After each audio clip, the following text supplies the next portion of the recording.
everybody!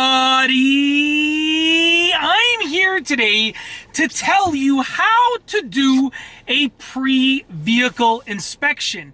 In this video, I'll be going over the basic steps that you should follow to do a pre-vehicle inspection, which basically means an inspection of the vehicle pre-driving, so before you actually start driving. Actually, most of this inspection happens before you even enter the vehicle. Let's get right into the video. The first thing that you want to do is what I like to call a 360 check.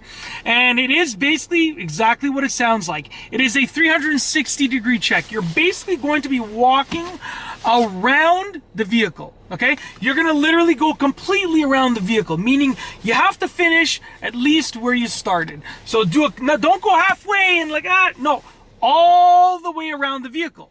And that brings us to the second thing. What are you looking for during that 360 check? Well, what you're looking for is going to be firstly stuff on the car. So your tire pressure, are the tires low? Are there any new dents on the vehicle? Is there anything stuck to the vehicle? Are there any marks on the vehicle that wasn't there before? Is there anything leaking off of the vehicle? You're basically going to be looking for stuff on the car itself. So on and directly on or directly below the car. Also, secondarily, you're going to be looking for stuff around the car. So you want to see, are there any rocks around your car? Are there any light posts? Are there any curb stops, like those cement stoppers in the parking lot? Are there any people? Are there any animals? Are there any things around your car? And you need to be aware of those, because when you're reversing out of the spot or driving forward out of the spot or just opening your door, you need to, number one, you don't want to hit anything or anyone, and number two, you want to be overall generally safe. So with that being said, you want to look for stuff also around the car itself. So, on the car itself and then around the car. The next thing is you want to get inside of the vehicle and you want to quickly look around. Now, first of all, this is for safety, because I've heard many stories where, unfortunately, people get in the car, they start driving, and as they're driving, not to scare you or anything, but someone is in the back seat, and that causes a worst case scenario, as opposed to if you notice someone in the back seat right when you get in, it's probably a little bit of a better scenario, because the car isn't started, you're still standing still, you can take the appropriate measures necessary, okay? But you want to look around, one time, actually, on my first vehicle, I got in the car, started driving, and then I realized my rearview mirror had fallen off.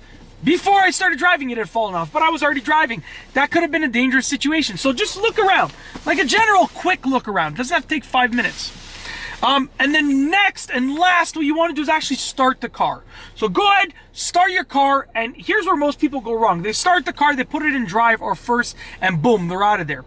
But you should start your car and take 30 seconds to, number one, you want to let the oil start to move in the engine. It's not really necessary, but it is beneficial. And while you're waiting for that oil to move, while you're letting the car warm up, even if the weather is already warm, what you want to do is you want to make sure that you're listening, looking, and feeling for anything abnormal.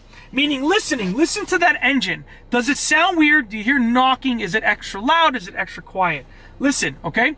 Look at the hood of your car. Do you see any smoke coming from the hood of your car? Look in your rearview mirror. Do you see any smoke, any abnormal smoke coming from the rear of your car?